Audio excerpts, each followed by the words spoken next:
Somebody on Discord was asking me how I managed to move abroad in the first place. So I thought I would share the ways that I'm familiar with.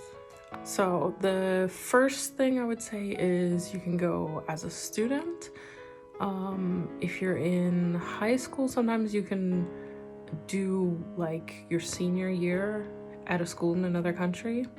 For university, it's usually more like you study abroad for 1 or 2 semesters, and you would be like going basically through your home university to this other university.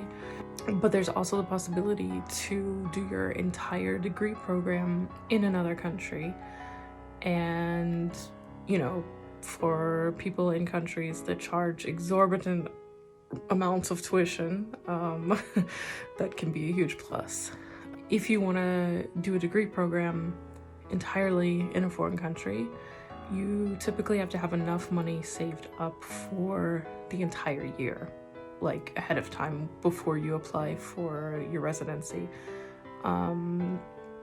Depending on your country of origin, you might need to just provide a bank statement, or you might actually need to put that money in a dedicated account where you can only withdraw a certain amount each month.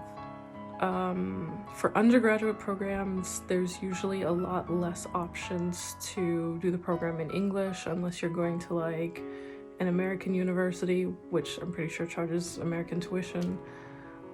So if you want to study in a country that doesn't speak English and you don't speak another language, the chances are a lot slimmer for undergraduate, but for graduates level, there's a lot more options.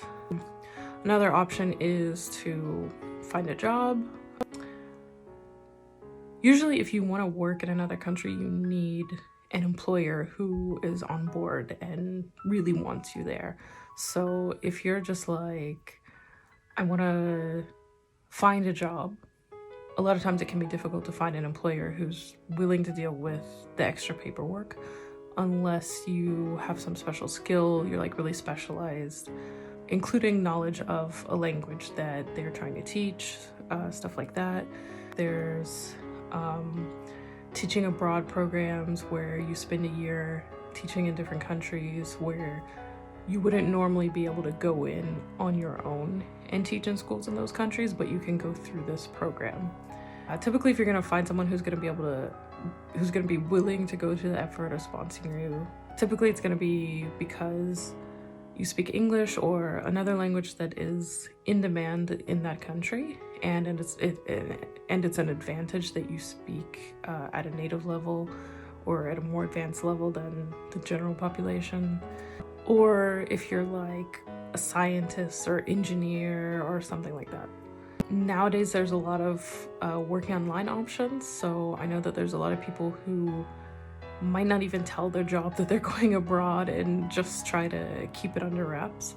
There's also online jobs that don't care where you are, you're like free to work anywhere. You can also be a freelancer, which includes if you want to do like translating and interpreting, teaching, tutoring, any kind of thing where you can kind of set your own schedule and sort of like find your own clients. Can also include like artists, tax keepers, anything where you work independently.